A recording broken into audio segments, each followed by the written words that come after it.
Hi friends, present prime వీడియోలో తెలుగు ఆడియోలో stream అవుతున్న బేబీ గర్ల్ మూవీ ఎలా ఉందో తెలుసుకునే ముందు నా ఛానల్ ఎవరైనా ఫస్ట్ టైం విజిట్ చేసి సబ్స్క్రైబ్ చేసుకోండి. వీడియో నచ్చితే లైక్ చేయండి, కింద కామెంట్ చేయండి. ఇది ఒక రొమాంటిక్ డ్రామా జోనర్లో వచ్చిన మూవీ అనమాట. ఫ్యామిలీతో అస్సలు చూడొద్దు, రొమాంటిక్ సీన్స్ చాలా ఉన్నాయి. సింగిల్ గా మాత్రమే మూవీని చూడండి, ఫ్యామిలీని అయితే స్కిప్ చేయండి. స్టోరీలోకి వెళ్తేనేమొచ్చి రోమి హీరోయిన్ ఒక రోబోటిక్ కంపెనీకి సీఈఓ అనమాట.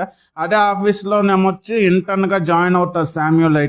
అయితే ఆ శామ్యూల్తోనే రోమి అఫైర్ పెట్టుకుంటుంది. ఇద్దరు ఫిజికల్ గా కలిసినట్టు రోమి హస్బెండ్ అండ్ జాకబ్ కి తెలిసిపోతుంది. తర్వాత ఏం జరిగింది, రోమి తన హస్బెండ్ తో కలిసి ఉంటుందా లేక శామ్యూల్ తో వెళ్ళిపోతుందా, రోమి గురించి తెలిసిన తన హస్బెండ్ రోమిని శామ్యూల్ ని ఏం చేశాడు, లేదా కాంప్రమైజ్ అయ్యి తన వైఫ్ ని క్షమిస్తాడా అనేది రిమైనింగ్ స్టోరీ అనమాట. స్టోరీ లైన్ చాలా రొటీన్ కాన్సెప్ట్. ఆల్మోస్ట్ ఈ లైన్ తోని చాలా మూవీసే వచ్చాయి. అంటే రొటీన్ నెరేషన్ తోని ఏమాత్రం ఎంగేజ్ చేయని సీన్స్ అయితే ఈ మూవీలో ఉంటాయి.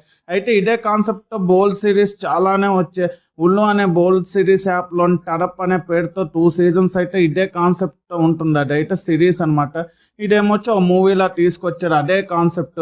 ఇందులో లవ్ కానీ ఎమోషన్ కానీ ఇలాంటి స్టోరీ బేస్డ్ సీన్స్ ఏమీ ఉండవు. ఓన్లీ బోల్డ్ సీన్స్ కోసం ఈ మూవీని అయితే చూడాలి. మూవీలో ఏం జరుగుతుందని క్యూరియాసిటీ ఉండదు. ట్విస్ట్ కానీ థ్రిల్ ఇచ్చే సీన్స్ కానీ ఏమీ లేదు. నెక్స్ట్ ఏం జరుగుతుందని అనుకుంటాం. అలాగే ప్రెడిక్టబుల్గా క్లైమాక్స్ ఏమైనా ఇంట్రెస్టింగ్గా ఎండ్ చేస్తారేమో అనుకున్నాను, కానీ బట్ అదే ప్రెడిక్టబుల్ క్లైమాక్స్తో మూవీని ఎండ్ అయిపోయింది. నాకైతే ఆ ఎండింగ్ అంత నచ్చలేదు అనమాట. ఓవరాల్గా రొమాన్స్ సీన్స్ తప్ప ఈ మూవీలోని ఏమీ లేదు. సినిమాటోగ్రఫీ బాగుంది. అయితే నాకైతే ఈ మూవీ ఓకే అనిపించింది. ఈ మూవీ అందరికీ కనెక్ట్ కాదనమాట. రొమాంటిక్ మూవీస్ ఇష్టపడే వాళ్ళకి ఈ మూవీ కనెక్ట్ అయ్యే అవకాశం అయితే ఉంది. బట్ ఈ మూవీ అంతగా చూడడానికి ఏమీ లేదు. ఒకసారి ట్రై చేస్తామంటే టైంపాస్ కోసం అలా ట్రై చేయండి. నేనైతే రికమెండ్ చేయను ఈ మూవీని. అయితే బేబీ గర్ల్ మూవీకి నేను ఇస్తున్న రేటింగ్ 2.5/5. ఇలాంటి జెన్యూన్ రివ్యూస్ కోసం నా ఛానల్ సబ్స్క్రైబ్ చేసుకోండి. వీడియో నచ్చితే లైక్ చేయండి. వీడియో మీ friends and family members share చేయండి. Thanks for watching. జై హింద్.